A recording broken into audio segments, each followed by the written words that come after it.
Good evening, Internet. It's Jason here from Godlike Productions once more. I have, at long last, finished the 32-voice vocoder for the Eventide H9000, and I'm going to run through a little bit of a demo for you with it today. Let's just start by going through the various bits and pieces that we have on this plugin. So as you can see, there is lots of info there. So let's run through the first section, which is the main section. So for those of you that don't know what a vocoder is, let me just briefly explain. A vocoder is it allows a modulating signal to impart the characteristics onto a carrier signal. And the way it does this is it takes out various frequency bands, works out how loud they are, and then applies that to the carrier signal. So usually you use something with a lot of tonal variety in it. Okay. So the first thing that we have here is the MIDI channel. So in here we can either use a stereo input or we can use an internal synth. So the internal synth is a series of four sawtooth oscillators that are variously tuned, and you can select which MIDI channel you want. I've just got this set on channel 1, and you can either use the internal synth or you can use a stereo input. If we have a look up here, the carrier signal comes in on 1 and 2, and then there's a mono input on channel 3 into this vocoder, and number 3 is the modulator, and we get a pair of stereo outputs. Okay, we have, optionally, we can add noise to the inputs, and this is on the carrier signal. And the reason for this is that if you need more high frequency content to make the vocoder, I guess, more recognizable as a voice, noise is a good way to do that. And a lot of vocoder models use noise. So we've have this this noise. The mod bandwidth adjusts the width of the bandpass filters on the modulator signal. So this is on the detection side, and that adjusts all of the bandwidths globally. And in expert mode, if we go down here, you'll see that we have got we've got the Q factor down here, which is essentially the inverse of the bandwidth. So you can set all of these individually, but if you change this modulation and also the carrier bandwidth, that will adjust them globally for either the modulator or the carrier. So you can adjust them, so you can have very narrow modulator bandwidths and then wider carrier like bandwidths on the bandpass filters, and that's where those two are controlled. We have expert mode. So what this does in simple mode, essentially what it does is it just maps the input bands to the output bands. So you have one set of adjustments here, makes it all very easy. You have the envelope follow, and then you just have your band levels down here. It's the simple mode for most of what you're going to do. It's going to work fine. This will work as 99% of the vocoders out there in terms of the input bands match your output bands. If we go across to expert mode, we have our input bands, which is there at the modulator. Input is a modulator, and then you have your carrier bands here. And what you can do is that, so if we have a look at the top 4 bands, for example, so band 17 corresponds to this band. So what we could do is that we could detect it 4050 hertz, for example, and we could map this, say, to 200 hertz or 250 hertz. So this band, so the band numbers are mapped together. So number mod frequency 17 is mapped to carrier frequency 17. And so what you can do is that you can use the frequency bands different from your modulator to impart different characteristics on your output bands, for example. So you could invert, for example, your frequency bands. You could have low frequencies from your voice controlling high frequencies from your carrier. All right, so and that's what you can do in expert mode. So that's one of the things that you can do. So this is your carrier bands, but the other things that you've got is that you have control over pardon me, you have control over your Q factors individually for every band as well. And this is important when we get on to the different models that I've put into here. So we'll just go back up, we'll work our way through. Carrier gain, so that is basically it's an internal amp on the carrier signal. That just allows you to fine tune.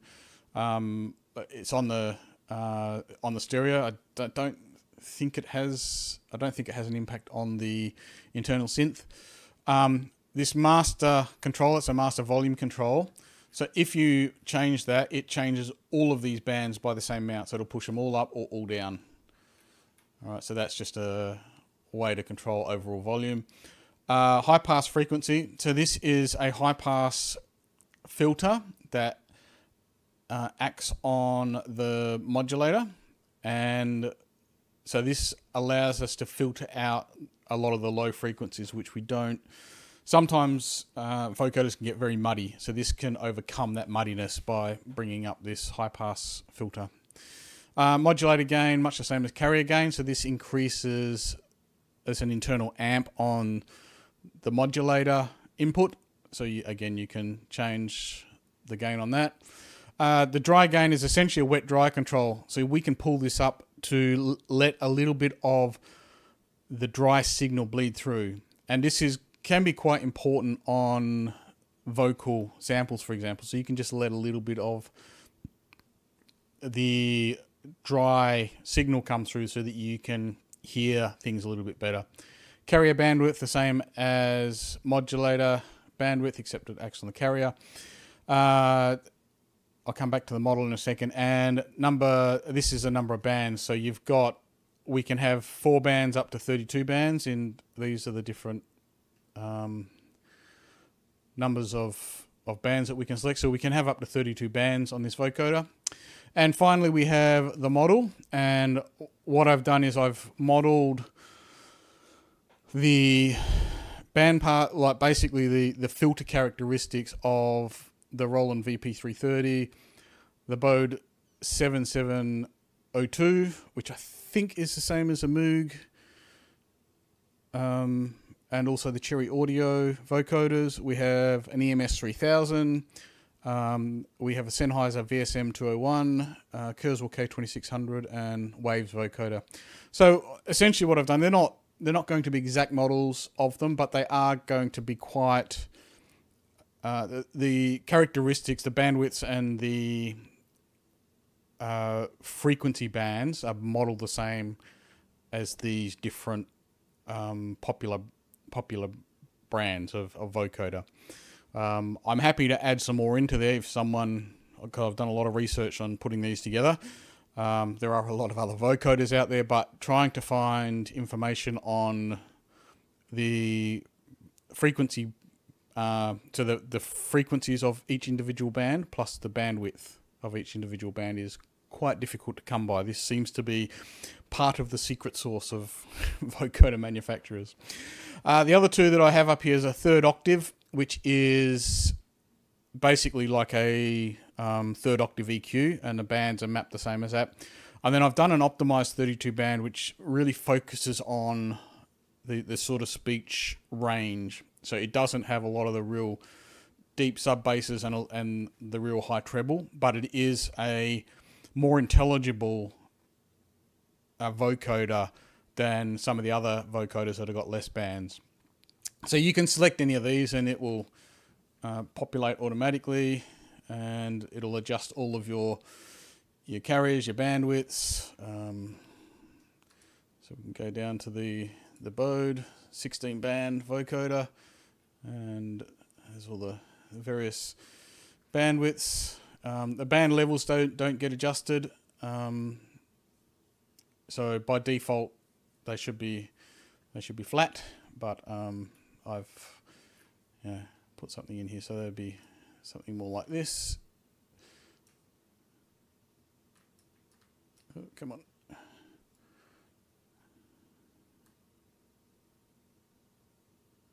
Yeah.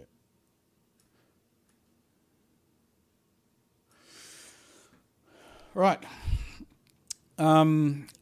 Included in this, I have got a whole bunch of presets here, and these are some of the things that I've just been messing around with, and I'm going to go through some of these set up with Ableton Live. So I have the VSM 20 milliseconds, K2600 beats. So this is putting beats through it, breaking the window. So this is just a vocal sample that I've recorded. And yeah, just different, just some different types of vocoder presets that we're going to run through. So let's have a listen to this. And I don't really have, I guess, much more to say about the plugin itself. The envelope follower, that is, the attack time and release time. You can get those very fine-grained and quite intelligible. Certainly a lot faster than what some of the commercial releases had. Yep. So this vocoder, I've spent an inordinate amount of time on this. It's going to be available to Buy Me a Coffee subscribers, and or you can buy this one separately. So this isn't going to be free to the public. So if you want to get hold of this, follow the link that I'll have down below to become a subscriber or buy some coffees at Buy Me a Coffee, and yes, you can claim this as a freebie. All right, I'm just going to turn off the mic and we'll have a little bit of a listen to some of these different presets and see how they sound. I will talk to you on the flip side.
Oh, there you go, guys. There's a bit of pleasant and unpleasant noise for you.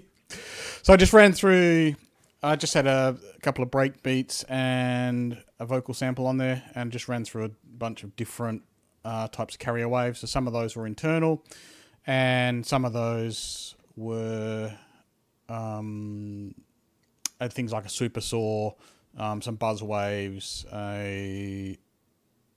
there was a synth from Ableton Live called Buzzsaw Texture, and there was a nice sort of synth pad choir sound as well, which is that softer one. So hopefully this gives you a little bit of an idea about some of the, I guess some of the types of sounds and the variety of sounds that can be made with this plugin.